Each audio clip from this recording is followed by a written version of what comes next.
आमर संस्कृति आमर संस्कार सर्वदा रहु आम सहित।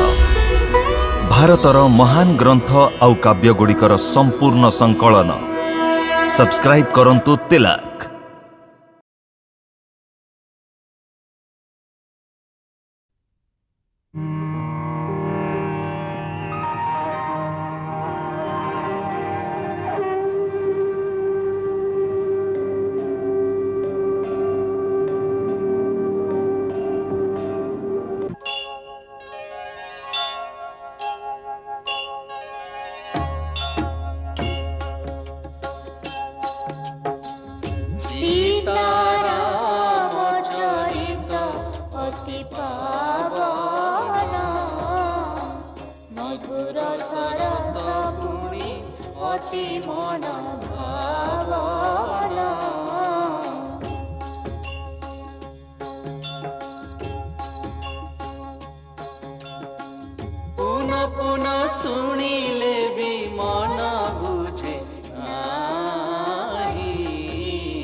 चुप कर। जेमिति तम नरेशर संदेश नहीं आसीच सेमिति संदेश प्रत्युत्तर नहीं तांको सुनाई दिया। यथाज्ञा महाराज। निजर कुटिल कपटी कूटनीतिज्ञ राजा कहीदेव किष्किंधार बानर माने निजर हित अहित भल भाव जानती। जा रावण कहीदेव विभीषण आसी जिबारु लंका बंची जाइछि, किंतु रावण को तीन लोकरे केही बंची परिबिनी। मोर उत्तर हैला तम राजार मृत्युर संदेश। आउ तुम राजा को एक भी कहब जे एबे भी समय अच्छी जदि निजर निज कूलर आउ राक्षस जातिर प्रकृत हित चाहूता तेबे प्रभु रामंकर शरणागत हुअन्तु, ताहेले से लंकार राजा रहिबे। मोर से सिंहासन पर टिके भी लोभ नाही। एथिरे किछि लाभ हबनी श्री विभीषण। आपण तो जानती जे महाराज रावण तांको जिदिरे केते अटल। अच्छा एबे एकथा कह जे आम सेनारे तमर केते जण गुप्तचर अछंती? हे विभीषण अछंती तो, हेले आपण मोठु केबे आशा करंतुनी जे मु मो गुप्तचरंक रहस्य आपणंकु कहिबी। आम गुप्तचरंकु धरिबा महाराज सुग्रीवंकर गुप्तचर विभागर कार्य, आ मोर कर्तव्य सेमानकु सुरक्षा दबा, धरई दबा नुह। महाराज एबे मते जीवाकु अनुमति दियंतु। जाओ।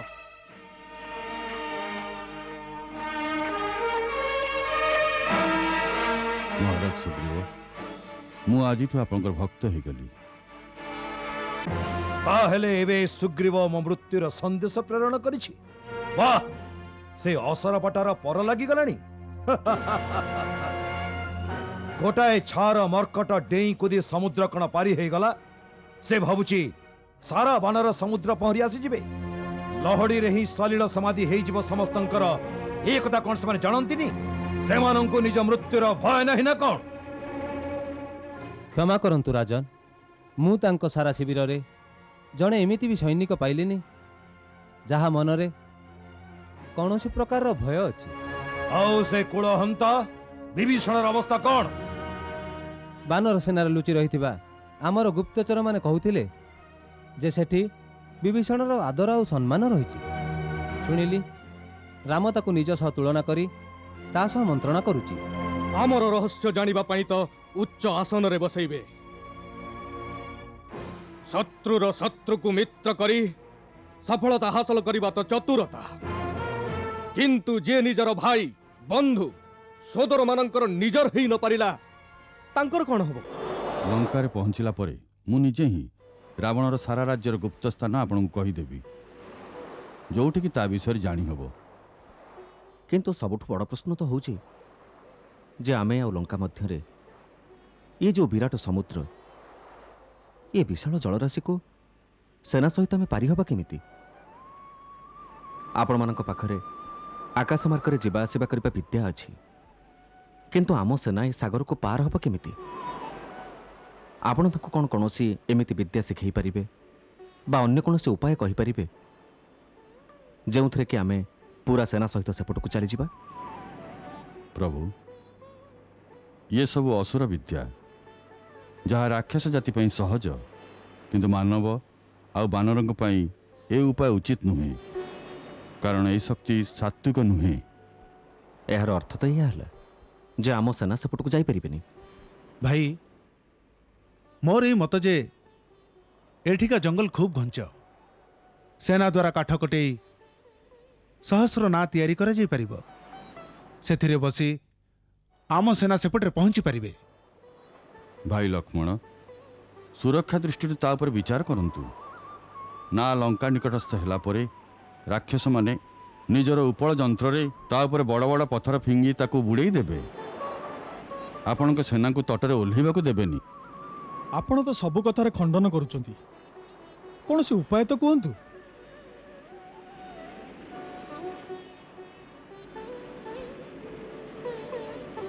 ପ୍ରଭୁ, ୟାର ଗୋଟାଏ ଉପାୟ ମୋ ମୁଣ୍ଡକୁ ଆସୁଛି। କ'ଣ? ଆପଣ ସମୁଦ୍ରକୁ ବାଟ ମାଗନ୍ତୁ। ସମୁଦ୍ରକୁ ବାଟ ମାଗିବି?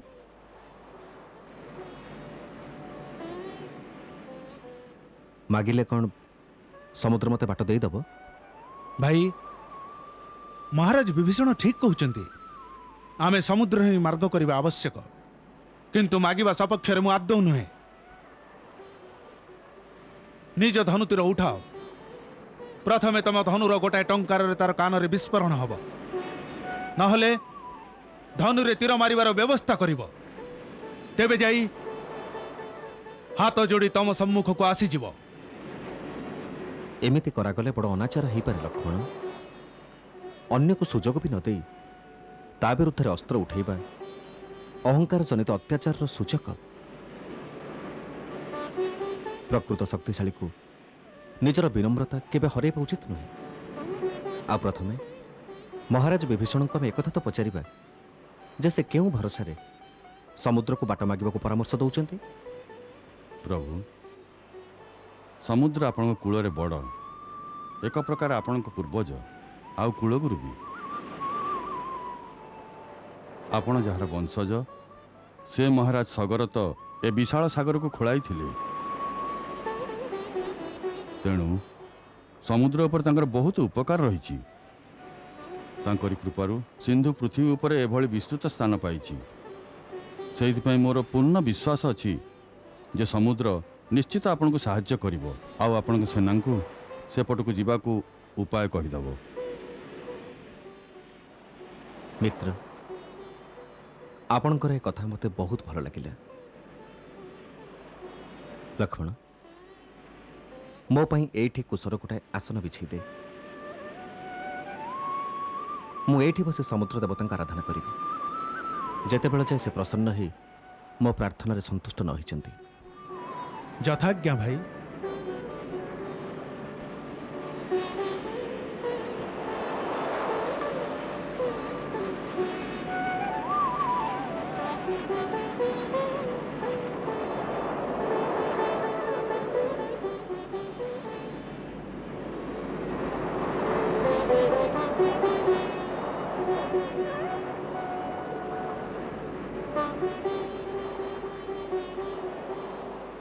ନମସ୍ତୋଭ୍ୟଂ ଜଳନିଧି ନମଃ ସରିତଃ ସ୍ୱାମୀ।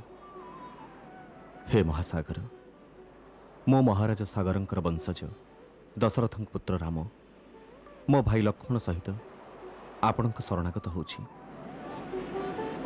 ହେ ରତ୍ନାକର, ମୋ ପୂର୍ବଜ ସାଗରଙ୍କ ଦ୍ୱାରା ଆପଣଙ୍କ ଉତ୍ପତ୍ତି ହେଇଛି। ଆଜି ରଘୁକୁଳ ଉପରେ ଆସିଥିବା ବିପତ୍ତିର ନିବାରଣ କରିବା ପାଇଁ ଏକ ବିଶାଳ ସେନା ନେଇ ଲଙ୍କା ଉପରେ ଆକ୍ରମଣ କରିବା ପାଇଁ ଆପଣ ମୋତେ ଆପଣଙ୍କ ଜଳରେ ହିଁ ମାର୍ଗ ଦେବାର ଦୟା କରନ୍ତୁ। ଆପଣଙ୍କୁ ପ୍ରସନ୍ନ କରିବା ପାଇଁ ମୁଁ ଅନ୍ନ ଆଉ ଜଳ ପରିତ୍ୟାଗ କରି ଏଇଠି ବସି ଆପଣଙ୍କୁ ଆରାଧନା କରୁଛି।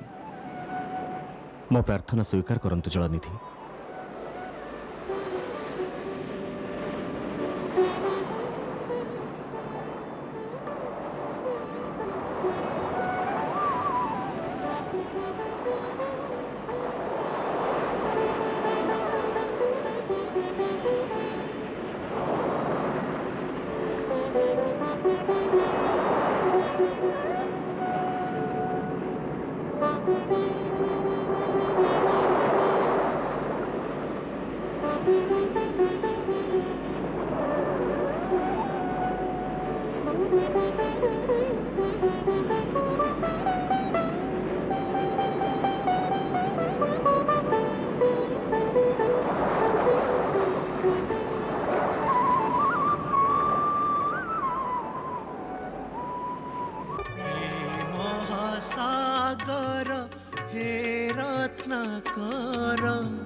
ଆପଣଙ୍କ ପାଶେ ଆଜି କାର୍ଯ୍ୟ ମୋହର ନା ଅମୃତ ନା ରତ୍ନ ଭଣ୍ଡାର ମାଗୁ ନାହିଁ କିଛି ରଘୁବୀର ନା ଅଛି ପକ୍ଷ ନା ଆମେ ପକ୍ଷୀ ସେନାକୁ ମୋହର କରାଅ ପାର କର ଉପକାର ହେ ମହାସାଗର ରଘୁକୁଳ ଋଣୀ ରହିବ ତୁମ୍ଭର।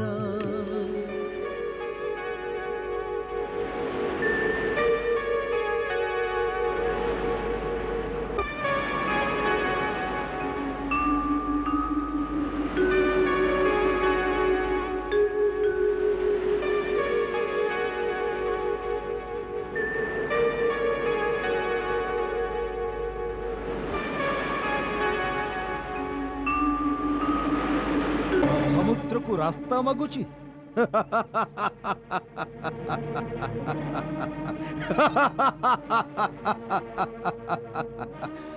वाह भिकारीଙ୍କ ଭଳି ରହି ରହି ପ୍ରତି ଲୋକଙ୍କୁ ଭିକ ମାଗିବା ତାର ଅଭ୍ୟାସ ହେଇଗଲାଣି।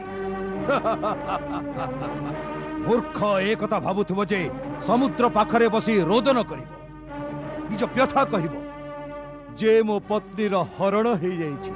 ତେବେ ସମୁଦ୍ର ଦୟାରେ ଦ୍ରବୀଭୂତ ହେଇ ନିଜ ଜଳ ମଧ୍ୟରେ ତାକୁ ଶୁଖିଲା ରାସ୍ତାଟେ ଦେଇଦବ। ଯାହା ସାଙ୍ଗରେ ବିଭୀଷଣ କକାଙ୍କ ଭଳି କାପୁରୁଷ ଥିବେ ସେ ହିଁ ଏମିତି ମୂର୍ଖାମି କରିବେ। ଅନ୍ନ ଜଳ ବିନା ଏମିତି 2-4 ଦିନ ବିତିଗଲେ ପୁଣି ସେଇ ବାନର ସେନା ତାଙ୍କର ମୃତ ଶରୀରର ଶୋଭାଯାତ୍ରା ବାହାର କରିବେ। ନା ନା, ଏମିତି ଅଶୁଭ କଥା କୁହନି।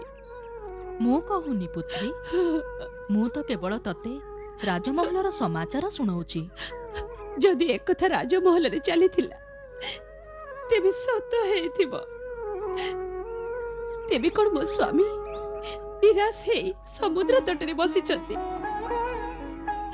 ଏମିତିରେ ବି ସମୁଦ୍ର କାହିଁକି ତାଙ୍କ କଥା ଶୁଣିବ? ଆଉ ରାବଣ ଭଳି ସଂସାରର ଅନ୍ୟ ଲୋକମାନେ ବି ତ ତାଙ୍କର ଉପହାସ କରୁଥିବେ।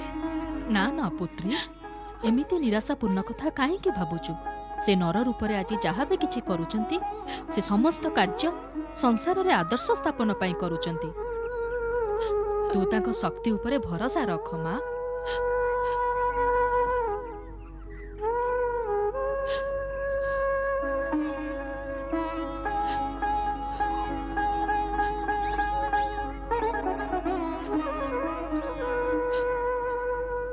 ସେ ଅନ୍ନ ଜଳ ଗ୍ରହଣ ନ କରି ତପସ୍ୟା କରୁଛନ୍ତି। ମା, ଯେ ପର୍ଯ୍ୟନ୍ତ ତାଙ୍କର ବ୍ରତ ଚାଲୁଥିବ ମୁଁ ବି ଅନ୍ନ ଜଳ ଗ୍ରହଣ କରିବିନି। ସୀତାପୁତ୍ରୀ, ହଁ ମା, ସେ ମୋର ପତି ବି ଆମ ପ୍ରିୟ ବି। ସେ ଭୋକିଲା ରହିବେ, ମୁଁ ଖାଇବି, ଏହା ଉଚିତ ନୁହଁ। ନା ମା, ଏହା ଉଚିତ ନୁହଁ, ଏହା ଉଚିତ ନୁହଁ। ଯାଏ ଆଶା ମନରୁ ଘଟଇ ମନେ ଘନ ନିରାଶା ସାଗର ଦିଏନି ଉତ୍ତର କିଛି ନାହିଁ ଆଶା କି ଭରସା।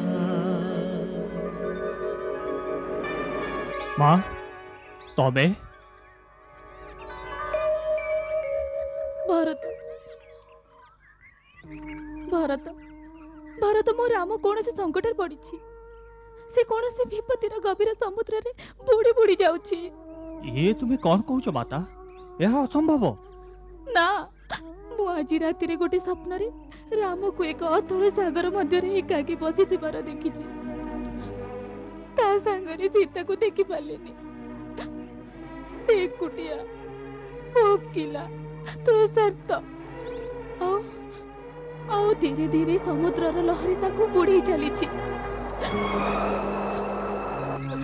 ଭରତ ଭରତ ତୁ ଭାଇର ଖବର ନେ। ସେ ନିଶ୍ଚିତ କୌଣସି ସଂକଟ ପଡ଼ିଯାଇଛି। ତାର ତାର ସହାୟତାର ଆବଶ୍ୟକତା ହେଉଥିବ ନିଶ୍ଚିତ। ଧୈର୍ଯ୍ୟ ଧର ମା, ଧୈର୍ଯ୍ୟ ଧର।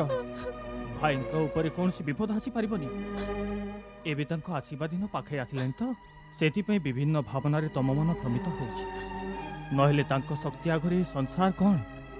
ତିନି ଲୋକରେ ବି କେହି ତିଷ୍ଠି ପାରିବେନି। ଦେଖ, ତାଙ୍କ ଚରଣ ପାଦୁକା ଉପରେ ରଖିଥିବା ଫୁଲ ଆଦୌ ଝାଉଁଳି ପଡ଼ିନି।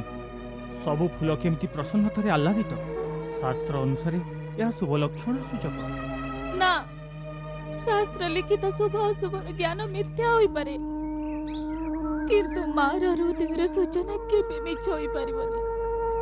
ମୁଁ ସ୍ପଷ୍ଟ ଦେଖିଛି, ମୋ ରାମ ସମୁଦ୍ର ଭିତରେ ପଶି ଯାଇଛି। ଭରତ ଭରତ ଭରତ ବାବୁରେ, ସମୁଦ୍ର ଏଠୁ କେତେ ଦୂର? ମତେ ସେଠି ନେଇଚାଲ, ମତେ ସେଠି ନେଇଚାଲ। ମାତା, ସମୁଦ୍ର ମୁଁ ଦେଖିନି, ଶୁଣିଛି ବହୁତ ଦୂରରେ। ବହୁତ ଦୂରରେ? ବହୁତ ଦୂର? ଏଠୁ ବହୁତ ଦୂରରେ? ମୋ ପୁଅ ସଙ୍କଟରେ, ଆଉ ମୋ ମା ହିଁ ଏଠି ରାଜମହଲର ସୁଖ ଭୋଗୁଛି। ପୁତ୍ରରେ ଯଦି ମୋର ପର ଥାନ୍ତା, ମୁଁ ତୋ ପାଖକୁ ଉଡ଼ିକି ଚାଲି ଯାଇଥାନ୍ତି। କିନ୍ତୁ କଣ କରିବି? ତୁ ଯୋଉଠି ଥା, ଯୋଉ ଅବସ୍ଥାରେ ଥା, ମୁଁ ଡାକୁଛି, ଭଗବାନ ପୁଣ୍ଡରୀକାକ୍ଷ ତତେ ସହାୟ ହୁଅନ୍ତୁ। ତୋର ବିଜୟ ହଉ, ତୋର ବିଜୟ ହଉ।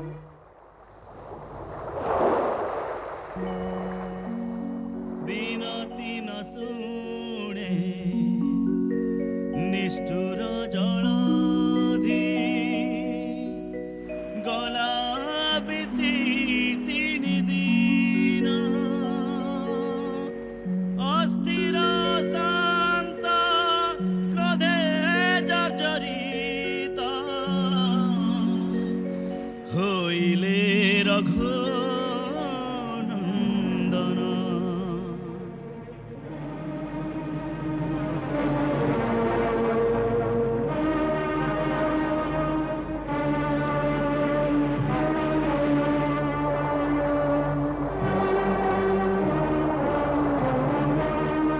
हे महासागर, भूतकाल साक्षी अच्छी। इक्ष्वाकु वंश सर्वदा परहितकारी हेई किछि ना किछि देई आसिछंती। काहाटु केबे किछि नेई नाहंती, प्रार्थना भी करि नाहंती। रघुवंशी राम आज प्रथम थर निज अधिकार रे किछि मागिला, किछि आशा रखि तुमको उपासना कला।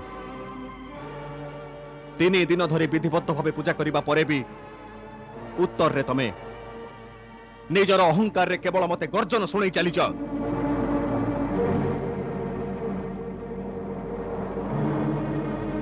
मंदबुद्धि जलधि, तम उपरे रामर प्रार्थनार कौन प्रभाव पड़लानी।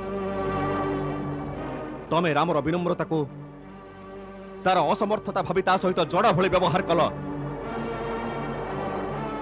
संसार आज पर्यंत रामर कृपा देखिछि, तार कोप देखिनी।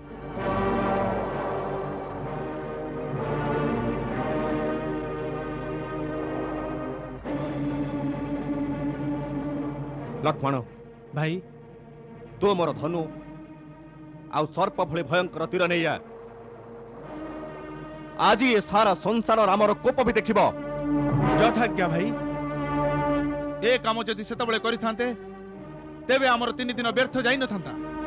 एबे गोटिए मुहूर्त भी व्यर्थ जीवनी। तू मो धनु तीर नैया। यथाज्ञा भाई।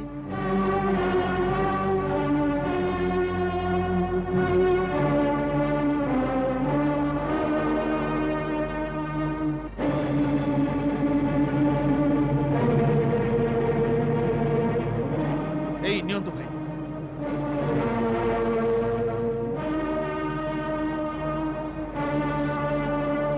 जेमिति मूर्ख आगरे विनम्रता देखैबा आउ कुटिल सांगरे प्रीति करिबा व्यर्थ हेई थाए, जेमिति मोह ममतारे फांदी हेइथिबा लोक को ज्ञानर उपदेश देबा आउ अनुर्वर भूई रे बीज बुणिबा विफल होइथाए सेहीपरि तो भଳି अहंकारीर सामनारे रामर विनम्र पूजार किछि मूल्य रहिलानि। समस्त देवी देवता आउ एठिकार चराचर जीव एक कथार आपण साक्षी रहिले जे मो पाखरे समस्त समुद्र को सुखाई दबार शक्ति रहिथिले भी मो वरुण देवतांक मान रक्षा पाई पूर्ण विनय आउ संभ्रमतार सहित समुद्रर पूजा करिछि आउ सेना सहित पार हवा पाई तांकु सहायता मागिछि। किंतु ए सठ मोर केवल उपहास ही करिछि। शास्त्र कहे जे जेमिति कदली काटिला परे ही फल देई थाए ठीक सेमते निजको दंड देला परे ही से नत हेई थाए। तेणु एबे मो ब्रह्मास्त्र संधान करी ये समुद्र को पाताल पर्यंत सुखाई देबी। आउ एठी जलर स्थान रे केवल बाली आ पथर रहिजिबो जहा उपरे मो समग्र सेना आगकु चलिबो। जय ब्रह्मदेव।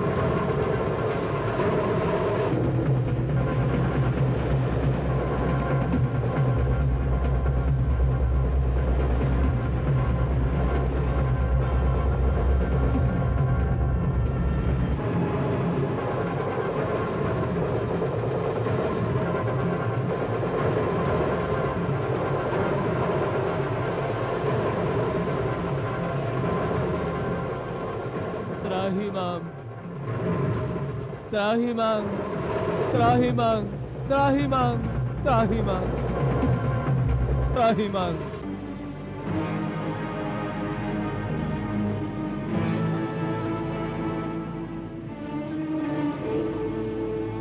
क्षमा कर प्रभु मो दोषा दोष क्षमा कर।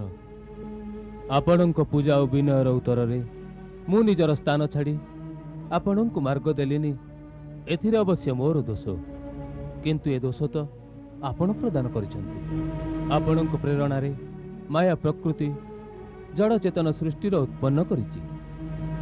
से जड़ आउ चेतनार भिन्न भिन्न मर्यादा को निर्धारित करिछि। प्रभु आमे पांच तत्व अर्थात आकाश पृथ्वी अग्नि वायु आउ जल ए सृष्टिर मुख्य आधार। ए पांचटार गुण स्वभाव आउ मर्यादा आपणक स्वीकृति रे ही स्थिर करा जाइछि। मो देहरे तो सहस्र तरंग उठे किंतु मु केबे भी मो तटर मर्यादा उल्लंघन करेनी। मोर स्वभाव विक्षुब्ध किंतु आज आपणक तीर मते क्षुब्ध करदेला। जल जदि निजर मर्यादा को भंग करिब तेबे आपणक आज्ञार उल्लंघन हेब। आपण तो सर्वसमर्थ स्वामी आपणक तीर मारिबार आवश्यकता नहीं। आपणकर इच्छा मात्रे ही मु सुखी जीवी आउ आपणकर सेना मते पार होई जाई परिबे। किंतु भगवान सेथिरे मोर मान आउ मर्यादा दुहे भंग होई जिबे। पांचटी तत्वरु जदि गोटिए भी एमिति प्रकार रे गुण आउ स्वभाव बदली तार मर्यादा भांगी दिए तेबे सृष्टिर संतुलन रे विकार उत्पन्न हेबो जेउथिरे ए पृथ्वी रे विस्फोरण होई जिवो। प्रभु जदि आपण प्रलय पूर्व प्रलय आनिबा को चाहंती आपणकर तो अधिकार अछि नहले ब्रह्मास्त्ररु मोर रक्षा करंतु। स्वामी मु जने सेवक परि आपणकर शरणापन्न होईछि। जहा उचित भावुछंती आज्ञा दियंतु मु ताहा ही करिबी। मोर रक्षा करंतु किंबा दंड दियंतु। मु तुम कथा सुनी संतुष्ट हेली। मु तुम मर्यादा भंग करिबी किंतु मते से उपाय कुह जो कि मो सेना आरपट को चली जिबे आउ सागर मर्यादा भी रही। प्रभु एहार उपाय तो बहुत सरल।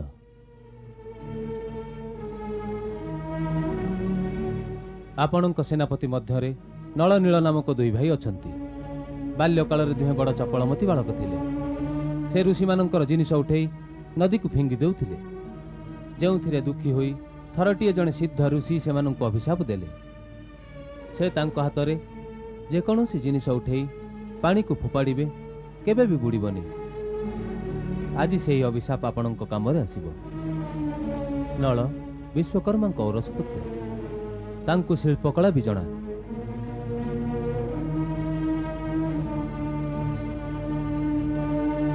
ଯଦି ଏଇ ଦୁଇ ଭାଇ ନିଜ ହାତରେ ଜଳରେ ପଥର ପକାଇ ସମୁଦ୍ର ଉପରେ ସେତୁ ବାନ୍ଧିବାର କାର୍ଯ୍ୟ କରନ୍ତି, ତେବେ ଲଙ୍କା ପର୍ଯ୍ୟନ୍ତ ଗୋଟେ ଏମିତି ସେତୁ ତିଆରି ହୋଇଯିବ ଯାହା ଉପରେ ଚାଲି ଚାଲି ଆପଣଙ୍କ ସେନା ସମୁଦ୍ର ସେପଟରେ ପହଞ୍ଚିଯିବେ। ମୁଁ ବଚନ ଦେଉଛି, ଏମାନେ ପକାଇଥିବା ପଥରକୁ ଆଉ ସେଥିରେ ନିର୍ମିତ ସେତୁକୁ ନିଜେ ଧାରଣ କରି ସେତୁ ବନ୍ଧନରେ ନିଜେ ଏମାନଙ୍କୁ ସାହାଯ୍ୟ କରିବେ। ଏମିତି କରି ସମୁଦ୍ରକୁ ବାନ୍ଧିଲେ 3 ଲୋକରେ ଆପଣଙ୍କ ସୁଯଶର ଜୟଗାନ ହେବ। ହେ ରତ୍ନାକର, ହେ ସାଗର, ମୁଁ ତମ ଉପରେ ଅତ୍ୟନ୍ତ ପ୍ରସନ୍ନ। ତମ ଉଦାରତାରେ, ତମ ପ୍ରେମରେ ମୁଁ ଋଣୀ ହେଇଗଲି। କିନ୍ତୁ ଏବେ ମୋର ଆଉ ଏକ ସମସ୍ୟାର ସମାଧାନ କର। ଆଜ୍ଞା ପ୍ରଭୁ। ମୋର ଏ ତୀର ଅମୋଘ। ଏହା ଲକ୍ଷ୍ୟ ପାଇଁ ଥରେ ସ୍ଥିରୀକୃତ ହେଇଛି ମାନେ ଲକ୍ଷ୍ୟ ଭେଦ ନ କରି ଏହା ତୁଣିରକୁ ଫେରି ପାରିବନି। ସେଥିପାଇଁ ତମ ମତେ ଏବେ କୁହ ଯେ ଏ ତୀର ମୁଁ କୋଉ ଦିଗକୁ ଆଉ କାହା ଉପରକୁ ଛାଡ଼ିବି? ପ୍ରଭୁ, ଉତ୍ତର ଦିଗରେ ଧ୍ରୁମକୁଲ୍ୟ ନାମକ ଏକ ପବିତ୍ର ଦେଶ ଅଛି। ସେଠି ବହୁତ ଭୟଙ୍କର ଦସ୍ୟୁ ରହିଛନ୍ତି, ଯେଉଁମାନେ ନିଜ ପାପକର୍ମରେ ସେଠିକାର ପବିତ୍ରତାକୁ ନଷ୍ଟ କରୁଛନ୍ତି ଆଉ ମୋ ଜଳର ଅପବ୍ୟବହାର କରୁଛନ୍ତି। ହେ ପ୍ରଭୁ, ଆପଣ ଆପଣଙ୍କ ତୀରକୁ ସେମାନଙ୍କ ଉପରେ ସାର୍ଥକ କରନ୍ତୁ। ତଥାସ୍ତୁ। ଏ ତୀରର ପ୍ରହାରରେ ସେଠିକାର ମାଟି ମରୁଭୂମି ହେଇଯିବ, କିନ୍ତୁ ସେଥିରୁ ଅନେକ ସୁଗନ୍ଧିତ ଔଷଧ ଉତ୍ପନ୍ନ ହେବ, ଯେଉଁଥିରେ ମାନବ ସମାଜର କଲ୍ୟାଣ ହେବ।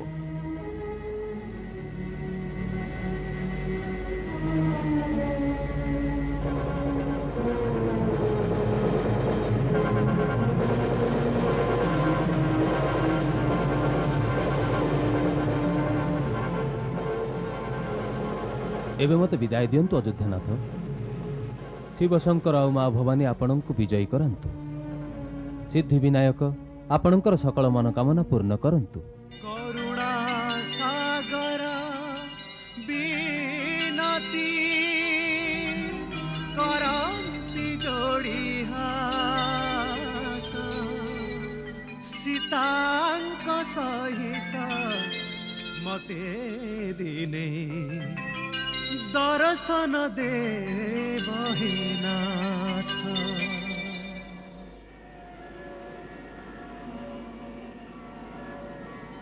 ନଳ, ନୀଳ,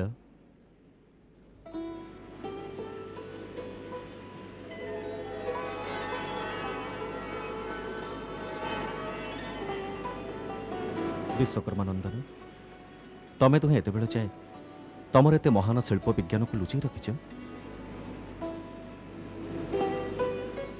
କ୍ଷମା କରନ୍ତୁ ପ୍ରଭୁ, ଆମକୁ ଆମ ମାତା ପିତାଙ୍କ ବାରଣ ଥିଲା, ନ ପଚାରିଲେ ନିଜ ଗୁଣ ଆମେ କାହାକୁ କହିବୁନି। ପ୍ରଭୁ, ଆମକୁ ଆଶୀର୍ବାଦ ଦିଅନ୍ତୁ। ସମସ୍ତ ବାନର ଦଳଙ୍କ ସହାୟତାରେ ସିନ୍ଧୁ ଉପରେ ସେତୁ ନିର୍ମାଣ କାର୍ଯ୍ୟ ଆରମ୍ଭ କରିଦେବୁ। ଶୁଭସ୍ୟ ଶୀଘ୍ରମ୍। ମହାରାଜ ସୁଗ୍ରୀବ, ଆପଣଙ୍କ ବାନରଙ୍କୁ କୁହନ୍ତୁ ଯେ ଏହି କ୍ଷଣି ସେତୁବନ୍ଧନର କାର୍ଯ୍ୟ ଆରମ୍ଭ କରନ୍ତୁ। ସେତୁବନ୍ଧନର ସମସ୍ତ କାର୍ଯ୍ୟ ନଳ ଆଉ ନୀଳଙ୍କ ଆଜ୍ଞା ଅନୁସାରେ ହେବ। ପ୍ରଭୁ, ଆପଣଙ୍କ ଆଜ୍ଞା ଶିରୋଧାର୍ଯ୍ୟ। କଣ କହିଲ? ସମୁଦ୍ର ସ୍ୱୟଂ ପ୍ରକଟ ହେଲା? ତମେ ନିଜ ଆଖିରେ ଦେଖିଛ? ଆଜ୍ଞା ମହାରାଜ, ଏ ଦୃଶ୍ୟ ଶ୍ରୀରାମଙ୍କ ସମସ୍ତ ସେନା ଦେଖିଛନ୍ତି। ଶ୍ରୀ କୁହନି ତାକୁ। ଏମିତି ଆଦେଶ ମୁଁ କେତେ ଥର ଦେଇଛି? କ୍ଷମା କରନ୍ତୁ ମହାରାଜ, ସମୁଦ୍ର ଦେବତା ରାମଙ୍କୁ ବଚନ ଦେଇଛନ୍ତି ସେତୁ ବନ୍ଧନରେ ତାଙ୍କର ସହାୟତା କରିବେ।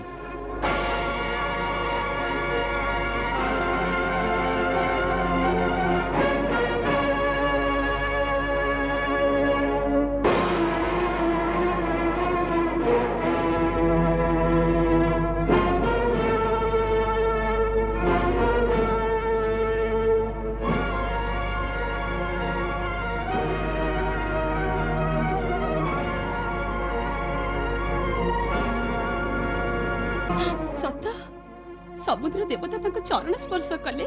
ହଁ ପୁତ୍ରୀ, ମହାରାଜ ସୁଗ୍ରୀବଙ୍କର ସମସ୍ତ ସେନା ନିକଟରେ ସମୁଦ୍ର ଦେବତା ତାଙ୍କ ଚରଣରେ ଲୋଟିଗଲେ।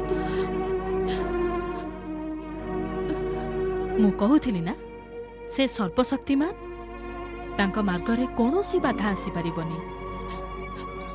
ମା, ସେ ସମୁଦ୍ର ଲଙ୍ଘି ଏବେ ମୋ ପାଖକୁ ଆସିବେ, ପୁଣି ମୁଁ ତାଙ୍କ ଦର୍ଶନ କରିବି। ହଁ ପୁତ୍ରୀ, ନିଶ୍ଚିନ୍ତ ହବ, କିନ୍ତୁ କିଛି ସମୟ ଲାଗିବ। ରାବଣ ଏତେ ଜଲ୍ଦି ନିଜର ଗର୍ବ ଆଦୌ ତ୍ୟାଗ କରିବନି। ଯୁଦ୍ଧ ବ୍ୟତୀତ ଏ ସମସ୍ୟାର ସମାଧାନ ହେଇପାରିବନି। କିନ୍ତୁ ତୁ ଚିନ୍ତା କରନି, ବିଜୟ ସଦା ସତ୍ୟର ହିଁ ହେଇଥାଏ। ଆଉ ତୁ ସ୍ୱୟଂ ସତ୍ୟର ସ୍ୱରୂପ, ସମ୍ପୂର୍ଣ୍ଣ ପତିବ୍ରତା। ତୋର ପତିର ବିଜୟ ନିଶ୍ଚିନ୍ତ ହବ। ମା, ପୁତ୍ରୀ, ମୋର ଆରାଧ୍ୟ ଦେବ ଭଗବାନ ଶିବ ସମସ୍ତ ବିପଦକୁ ହରଣ କରିଥାନ୍ତି। ତାଙ୍କରି ଅସୀମ ଅନୁକମ୍ପାରେ ସଂସାରର ସମସ୍ତ କଠିନ କାର୍ଯ୍ୟ ସରଳ ହୋଇଯାଇଥାଏ। ମୋର ଆଗ୍ରହ ଆସୁଛି ଯେ ଏହି ପବିତ୍ର ସ୍ଥାନରେ, ଯେଉଁଠି ଅଥଳ ସମୁଦ୍ରକୁ ପାର କରିବା ପାଇଁ ଏକ ମହାନ ସେତୁ ନିର୍ମାଣର କଠିନ କାର୍ଯ୍ୟ ଆରମ୍ଭ କରାଯାଉଛି, ମୁଁ ମୋ ପ୍ରଭୁଙ୍କ ବିଗ୍ରହ ସେଠି ସ୍ଥାପନ କରିବି ଆଉ ଅଭିଷେକ କରି ତାଙ୍କର ପୂଜା କରିବି। ଆପଣମାନେ ଯେତେବେଳେ ସେତୁ ନିର୍ମାଣ କାର୍ଯ୍ୟରେ ବ୍ୟସ୍ତ ରହିବେ, ମୁଁ ତାଙ୍କ ପୂଜା କରୁଥିବି। ସେଥିପାଇଁ ମହାରାଜ ସୁଗ୍ରୀବ, ଆପଣ ଏବେ ଦୂତ ପଠାଇ କିଛି ବିଦ୍ୱାନ ଋଷି ଆଉ ପୁରୋହିତଙ୍କୁ ଡାକିବାର ବ୍ୟବସ୍ଥା କରନ୍ତୁ, ଯେଉଁମାନେ ଶାସ୍ତ୍ରୋକ୍ତ ବିଧିରେ ଏଠି ଶିବଲିଙ୍ଗର ସ୍ଥାପନ ଆଉ ତାଙ୍କର ବିଧିବଦ୍ଧ ପୂଜା କରିବେ। श्री सूर्यवंशावत स्वाहा। श्री सूर्यवंशावत स्वाहा। श्री दशरथात्मजो रामहं। श्री दशरथात्मजो रामहं। ममात्मनः ममात्मनः इति स्मृति पुराणोक्तः। इति स्मृति पुराणोक्तः। पुण्यफल प्राप्त्यर्थं। पुण्यफल प्राप्त्यर्थं। सर्वारिष्ट सर्वारिष्ट सर्वविघ्न निवारणार्थं। सर्वविघ्न निवारणार्थं। सर्वदा शुभफल प्राप्त्यर्थं। सर्वदा शुभफल प्राप्त्यर्थं। सेतुबंध प्रारंभ समये। सेतुबंध प्रारंभ समये। मनईप्सित फल कामना सिद्ध्यर्थं। मनईप्सित फल कामना सिद्ध्यर्थं। श्री ज्योतिर्लिंग श्री रामेश्वर महादेवस्य। श्री ज्योतिर्लिंग श्री रामेश्वर महादेवस्य अचल प्राण प्रतिष्ठा पूजा दर्शनम अहम करिष्ये। अचल प्राण प्रतिष्ठा पूजना दर्शनम अहम करिष्ये।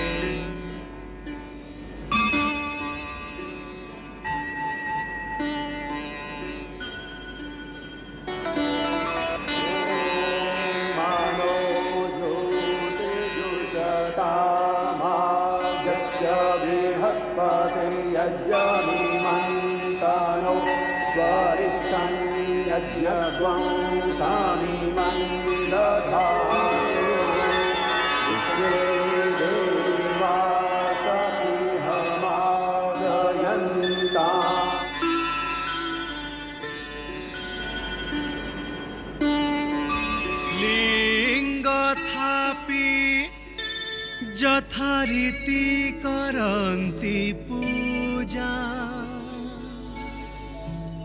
रुहन्तु शिव प्रिय मोहर सदा।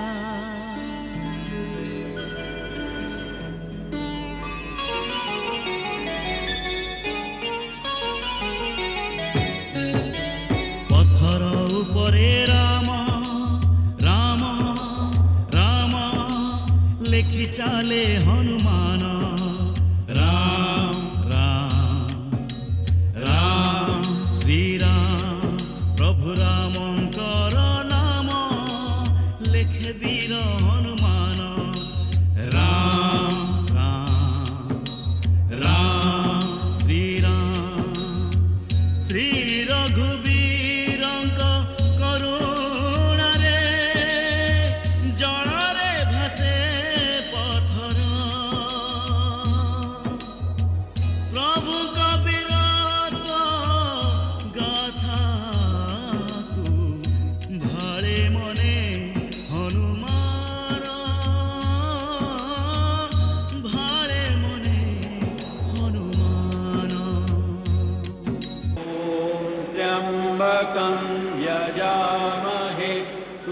वह्निं पुष्टिवर्धनम् उर्वारुकमिव वन्दनान् मृत्योर्मुक्षीयमामृतात्।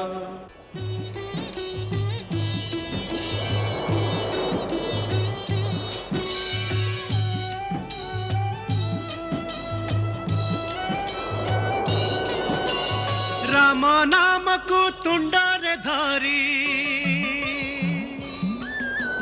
राम नाम को तुंडरे धारी बंध बांधती जड़रे मथा परे जदि रामंक कृपा संभव सब संसारे। मथा परे जदि रामंक कृपा संभव सब संसारे।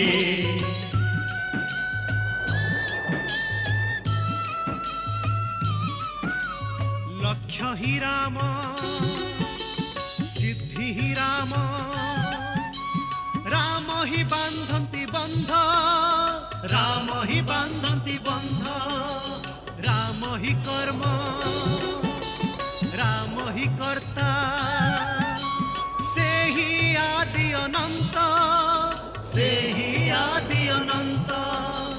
राम कामटी करई जिए राम का आशीष से पाए, प्रभु दया कृपा छाया रे सदा सर्वदा से थाए।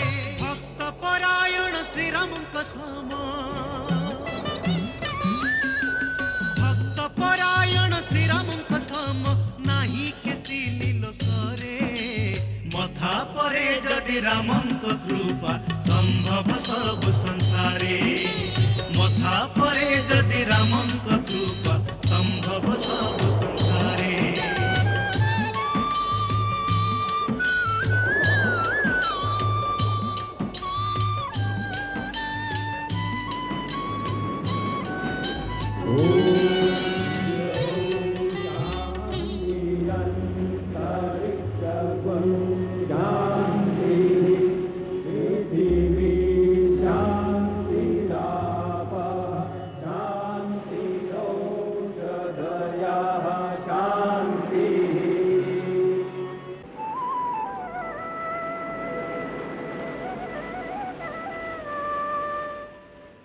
प्रभु आपण को आराध्य देव कृपा आउ आपण आशीर्वाद समुद्र उपरे 100 योजन सेतुबंधर निर्माण कार्य सफलतार सह शेष होइछि।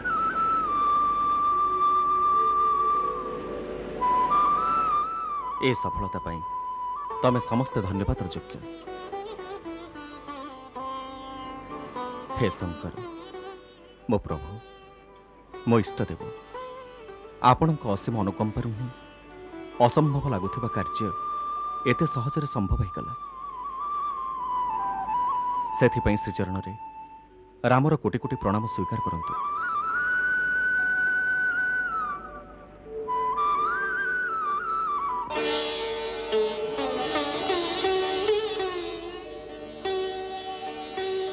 मोर आउ एक मिनति स्वीकार करंतु हे भोलानाथ।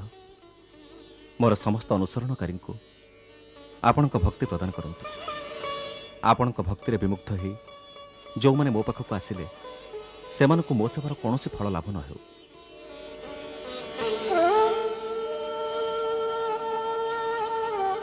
प्रभु आपणकर अनंत नाम अछि।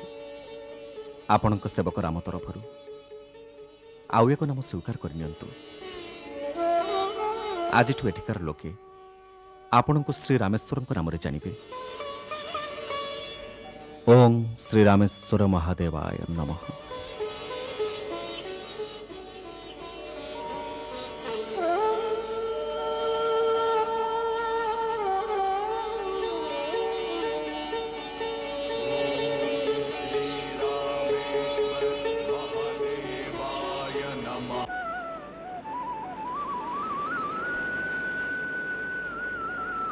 प्रभु दयाकरी रामेश्वर नार व्याख्या करंतु।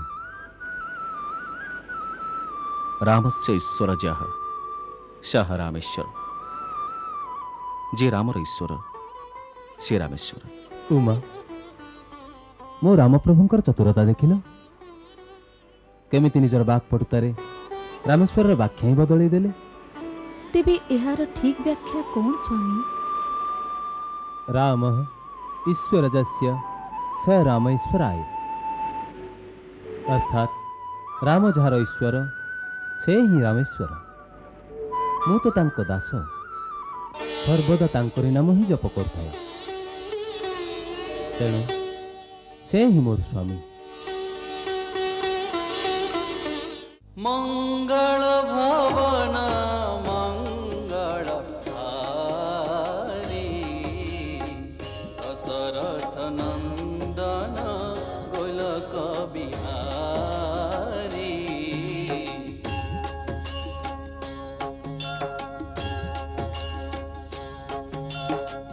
सीताराम चरित अति